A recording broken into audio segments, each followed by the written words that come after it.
Is stress in the work environment just inevitable? After all, there's a reason why we call it work. How do we contribute to our own work stress, and when do we decide it's just time to get a new gig? We'll have the answers to these questions and more when we're talking about work stress next on Speak Your Mind.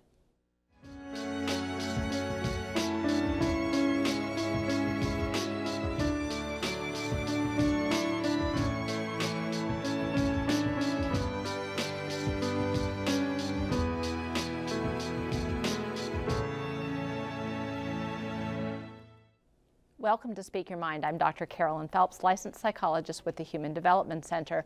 Work stress occurs with any job, and since we spend an awful lot of time at work, we ought to be interested in getting a handle on that. So if you have questions about the topic of work stress, call them in right now. Locally, dial 218-788-2844 or call toll-free at 1-877-307-8762. And you can also email us your questions using the address listed at the bottom of your screen. Now let's meet our fabulous guest. Mr. Bob Lyman is the Employee Assistance Program Coordinator at St. Luke's Mental Health Clinic.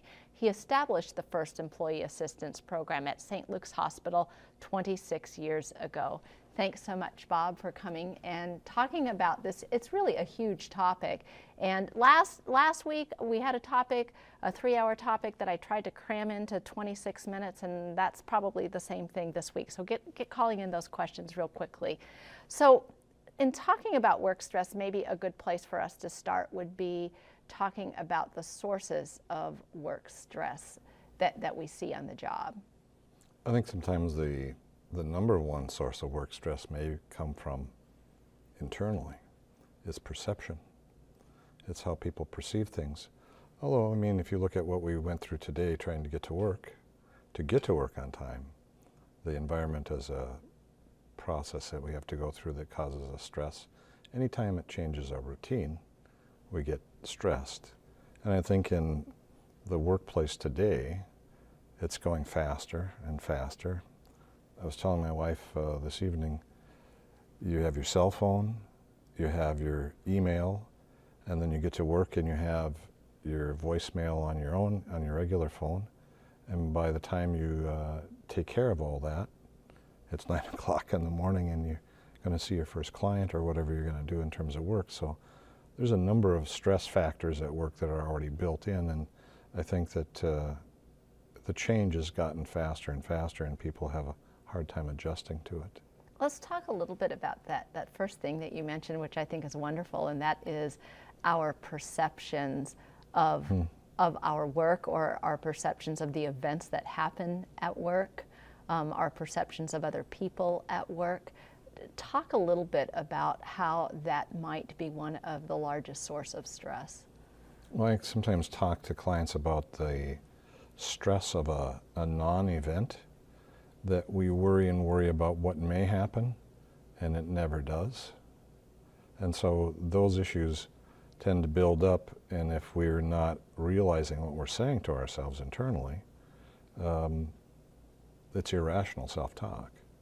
And it's the same thing we talk about with people that are having difficulty with anxiety or other kinds of mental health problems. And so stress is just another factor of how we adjust to what we say to ourselves, and being very mindful of our perceptions of what we are saying.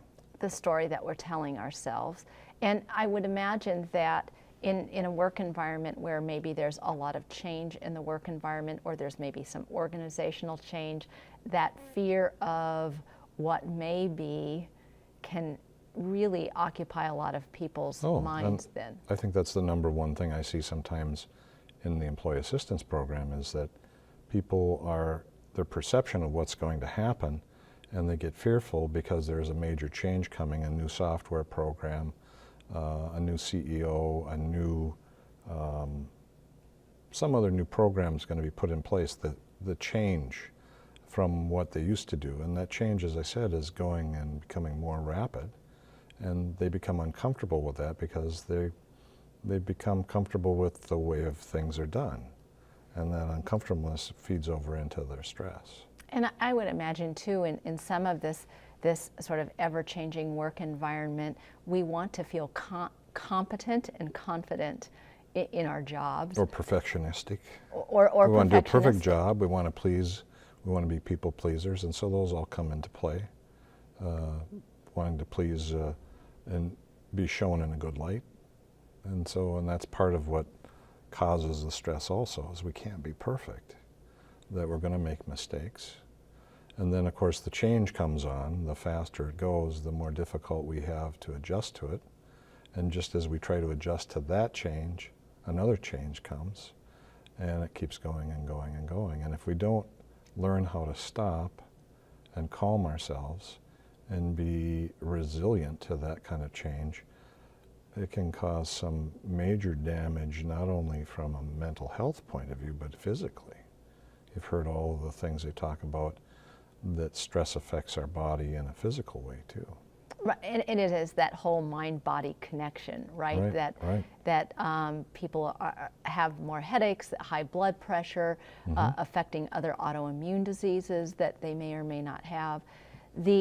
So you mentioned though that sort of our expectations of ourselves and our expectations of our work performance, and if those are out of line or extraordinary on an everyday basis, we are setting ourselves up to experience more stress in the workplace than what is necessary and than what is inherent to the job itself.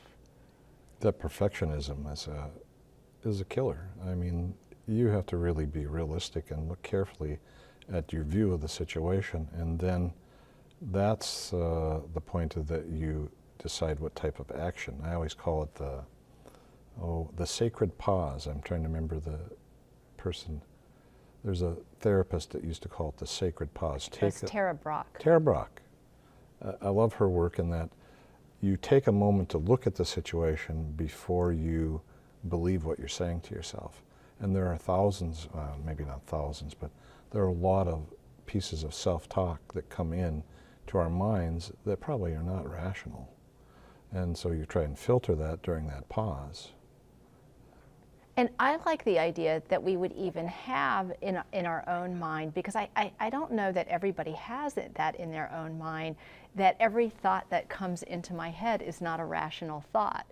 And even that awareness that I have to come to the table with the idea in my head that every thought that I have is not, that thoughts are not necessarily all factually based, that they're based on the story that I'm telling, which may or may not be what actually is going on in the situation. So to play off of that, if you take that pause and really look at what you're saying to yourself, and it's the ABC formula of the therapist Albert Ellis way back in the 60s, of stopping and looking at your self-talk or your belief system, and then really looking how that causes you to have difficulties in the way you say things. I think in AA they call it stinking thinking. Stinking thinking. There's a lot of stinking thinking going on, and we cause a lot of our own stress by those non-events that really don't happen. Tell me about one of the things it seems like just in the work environment over the last decade, 15 years, is that with the change in economic times and the economic crisis even of a few years ago, a lot of, and the financial pressures that some organizations feel, where that whole situation where employees feel, and often based on reality, that they're being asked to do more with less. And talk a little bit about how that creates stress then in the work environment. Well, I think they like to use the word leaner and smarter. We have to make a living, and we have to make some kind of a profit so that we can pay for our salaries and those kinds of things. So you always have to go at a speed to make that work.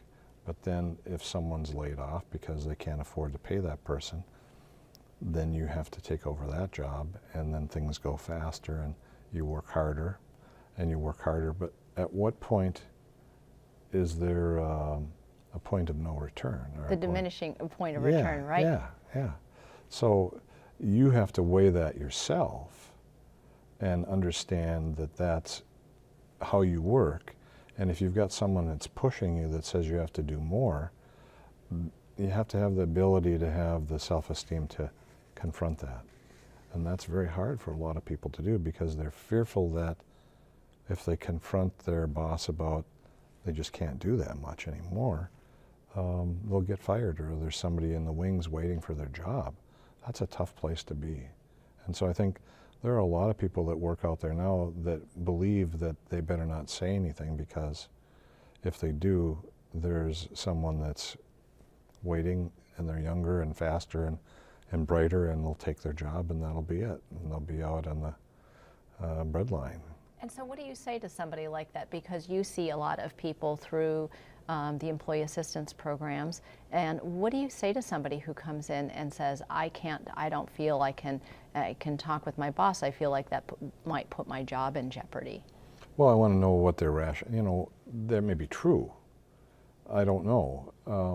What I like to say is, have you attempted to approach them, and if you have, what's given you the message that they're not approachable or they don't understand? And of course, you get all kinds of feedback from that. But, when do you keep your head down? I guess that's what I would say, Know when to, I call it the 4 F's.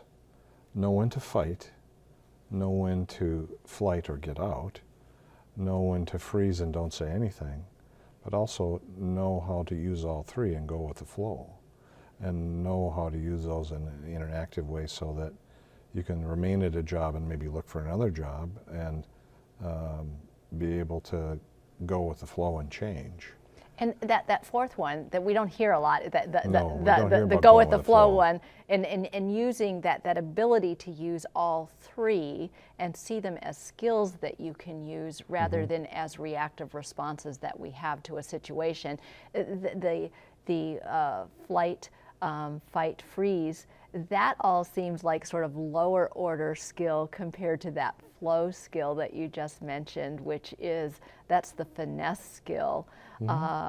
And so it seems, I like that idea of encompassing these 4 F's as response choices that you can make and not just these automatic reactions that we have to situations, and applying that in a work setting. To respond to them rather than to automatically respond, but to think about what you're going to do before you do it. And that gets it back to that the sacred pause, right? That if you're applying the sacred pause, you're building yourself in some reaction time. Right. Then. Right. And the other thing is, I see when people talk, for example, they'll babble, and they don't let that space for interaction to process their own things. So if you're going to talk to your boss about something, you may want to go in prepared, but I think that don't babble, say and have accurate information that you want to share about why you feel that you're being stressed by this and can't do the job, and try and do it in a rational and sometimes not a real emotional way. You don't have to go in crying, but be direct and talk about it. And people are afraid up here in Scandinavian white northern Minnesota. We're told, kill them with kindness. Always be kind, always be, you stuff it. You don't share the actual what's underneath the struggle that's there. And so I think it's important to teach that, to say, say how you feel, ask the questions and be honest and be direct. But I think a lot of times people here in northern Minnesota think it's impolite to be that direct. Well, and then the other person, if you're talking about the boss type person or the supervisor type person, can't change anything that they don't know anything about either, That's right? Correct. So you're robbing yourself of that opportunity for things to be different because your employer is not going to be able to read your mind.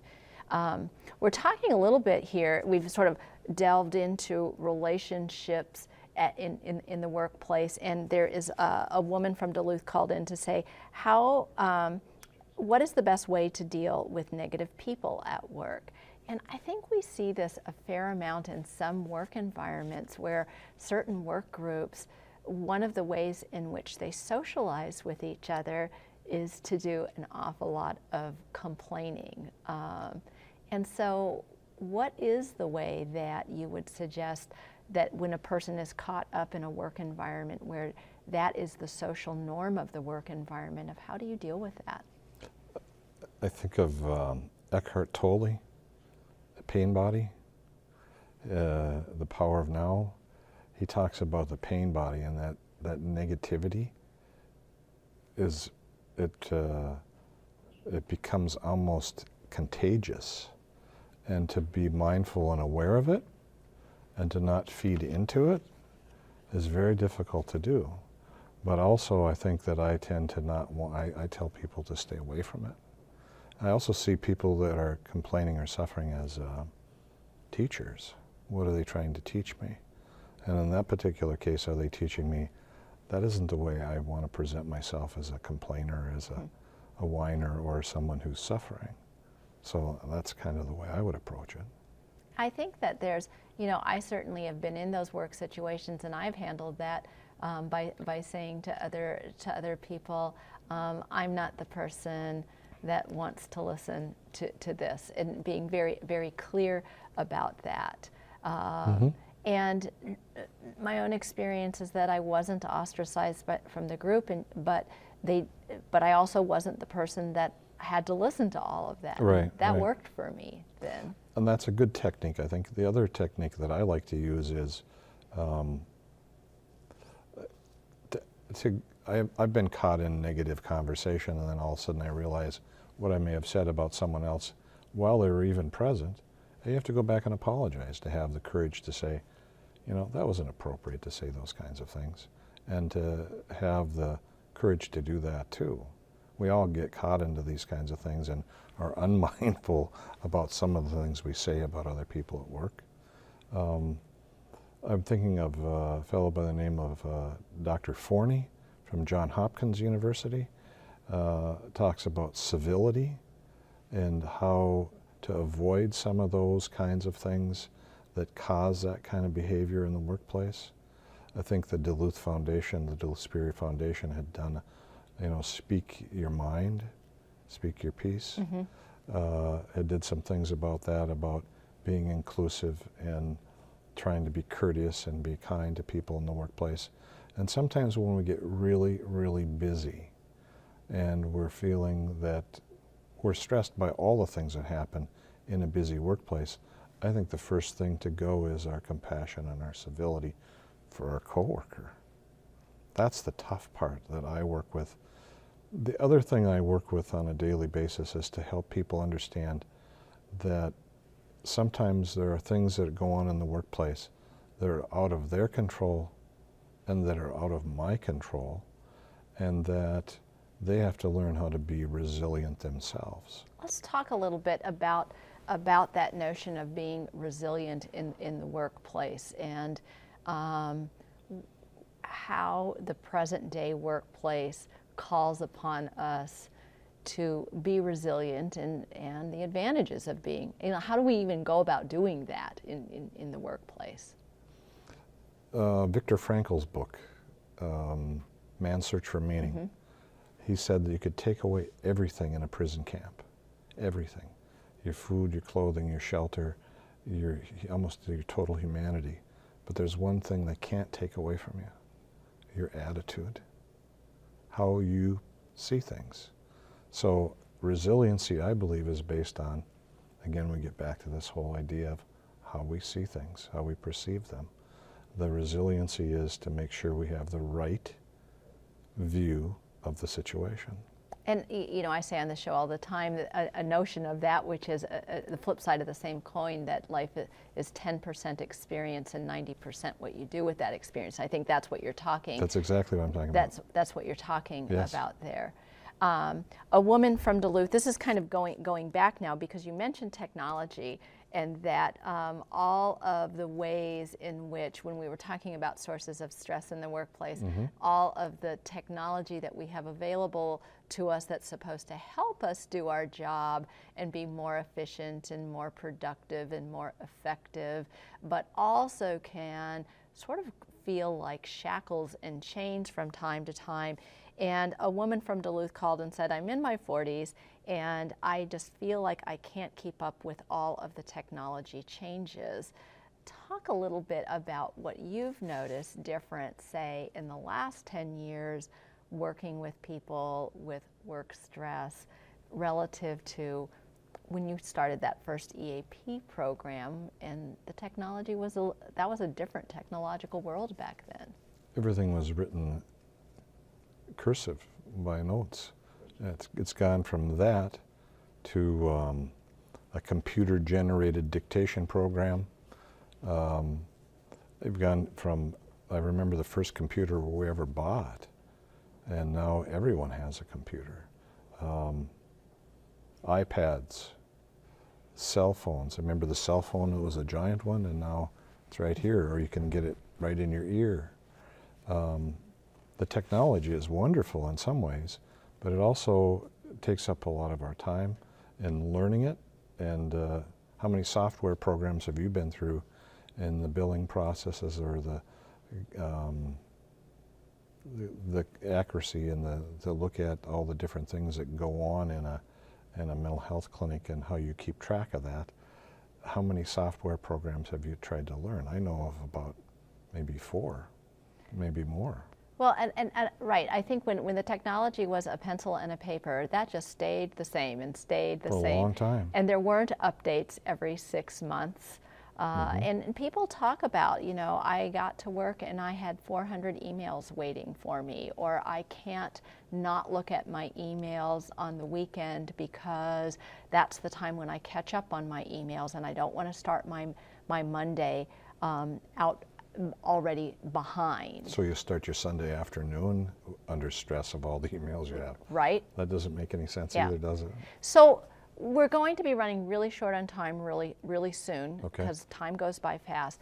And I said at the beginning of the show that we would have an answer to when do you know it's the wrong gig, and it is time to cut the ties with where you are.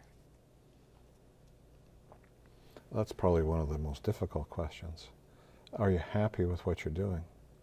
When you really enjoy your work, I think you really have to enjoy the work.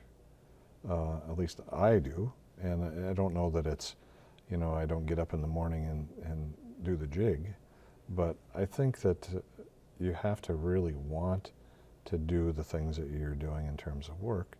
And if you look at people, for example, when they retire, then they find a volunteer job, and they're more eager to get up and go to the volunteer job than the job that they had. It said it had purpose for them.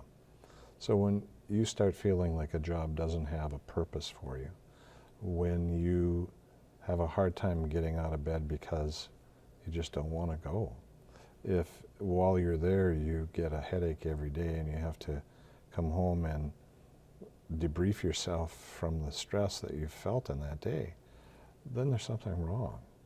And you should be able to slow the pace of it down. I always like what Gandhi said, there's got to be something better to life than increasing its speed. And so we need to be mindful and slow ourselves down and enjoy the work that we do. And if we feel like we're racing, then it probably is the wrong gig. If we're racing there and racing home, I guess that's the only answer I can give. That's a tough one. But I think you get at something just really very, very important, which is that if we're going to have this, if we are responsible for creating our own life worth living, then we need to be willing to take that responsibility to create a life worth living. And part of that is, where do I find the meaning in my life? If you're working full time, that's a lot of hours to spend in a place where you don't, if you don't feel that you're doing something that's meaningful for you. Right.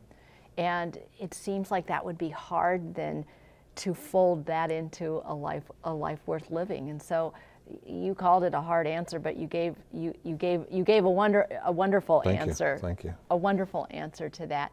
And we are out of time. Oh, I went quick for the show. It does go really quick. I promised that it was going to be another 3-hour show into 24 minutes. And so obviously, well, what does this mean? We're obviously going to have Bob Lyman back on, not this season, because we only have one more show this season, but the next season. And the take-home message from Mr. Lyman is, this is an awful lot. Work stress is an awful lot about our perceptions, and also to take the personal responsibility that if you are not happy in your job and you are weighed down by that, then start thinking, provide the sacred pause for yourself and start thinking about what you might want to do differently. Don't forget to visit us on the web at speakyourmindonline.org, where you can find a schedule of our topics and resource links and read my blog, the place where I'm going to answer all of these questions that you called in. And you can also email us your questions about next week's show. The last of the season, we'll be talking about making and managing change. I'm Dr. Carolyn Phelps. Thanks for watching and good night.